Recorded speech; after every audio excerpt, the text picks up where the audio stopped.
ನಮ್ಮ ಜೊತೆ ಮಾತನಾಡೋದಕ್ಕೆ ಹಿರಿಯ ಶಾಸಕರಾದಂಥ ಎಸ್.ಆರ್. ವಿಶ್ವನಾಥ್ ಅವರಿದ್ದಾರೆ. ಸರ್ ನಮಸ್ತೆ. ಪ್ರಮುಖವಾಗಿ ಸದನ ಮುಗಿದ ನಂತರ 3 ಅಂಶಗಳು ಸಾಕಷ್ಟು ಗೊಂದಲ ಸೃಷ್ಟಿ ಮಾಡ್ತಿದೆ ರಾಜ್ಯ ರಾಜಕಾರಣದಲ್ಲಿ ಅಂತಲೇ ಹೇಳ್ಬೋದು. ಪ್ರಮುಖವಾಗಿ ನೋಡ್ತಾ ಹೋದರೆ ಮೊದಲನೇದಾಗಿ ಹನಿ ಟ್ರ್ಯಾಪ್ ವಿಚಾರ.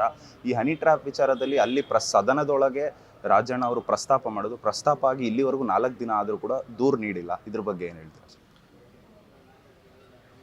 ಸನ್ಮಾನ್ಯ ರಾಜಣ್ಣವರು ನೇರವಾಗಿ ಅಧಿವೇಶನದಲ್ಲಿ ನಡೆಯೋ ಸಂದರ್ಭದಲ್ಲಿ ಹೇಳಿದ್ದಾರೆ, ನನ್ನ ಮೇಲೆ ಹನಿ ಟ್ರ್ಯಾಪ್ ಪ್ರಯತ್ನ ಆಗಿರ್ತಕ್ಕಂಥದ್ದು ನಿಜ, ನನ್ನ ಹತ್ರ ಎಲ್ಲ ಸಾಕ್ಷ್ಯಾಧಾರಗಳಿದೆ, ಸಾಕ್ಷ್ಯಾಧಾರಗಳ ಸಮೇತ ನಾನು ದೂರನ್ನು ಕೊಡ್ತೀನಿ ಅಂತ ಹೇಳಿದ್ರು ಗೃಹ ಮಂತ್ರಿಗಳ ಒಂದು ಸೂಚನೆ ಮೇರೆಗೆ. ಸೊ ನಾವು ಅಂದ್ಕೊಂಡಿದ್ವಿ 1-2 ದಿನದಲ್ಲಿ ಯಾಕಂದರೆ ಸಾಕ್ಷ್ಯಾಧಾರಗಳನ್ನು ಸರಿಯಾದ ರೀತಿಯಲ್ಲಿ ಸಂಗ್ರಹ ಮಾಡಿ ದೂರನ್ನು ಕೊಡ್ತಾರೆ ಅಂದ್ಕೊಂಡಿದ್ವಿ.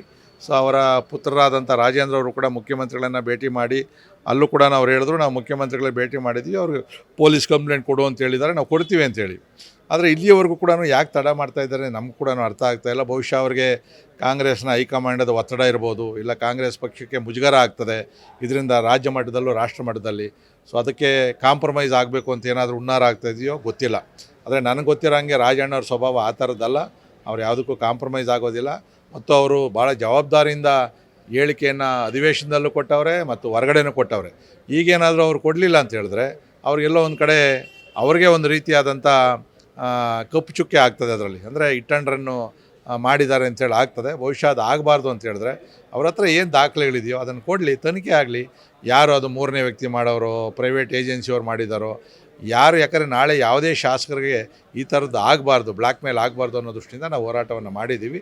ಬಹುಶಃ ನನಗೆ ಗೊತ್ತಿರೋ ಹಾಗೆ ಯುಗಾದಿ ಇಂದು ಮುಂದೆ ಅವರು ಸರಿಯಾದ ಸಾಕ್ಷ್ಯಾಧಾರಗಳನ್ನು ಇಟ್ಕೊಂಡು ಕಂಪ್ಲೇಂಟನ್ನು ಕೊಡ್ತಾರೆ ಅಂತಕ್ಕಂಥ ವಿಶ್ವಾಸ ಇದೆ.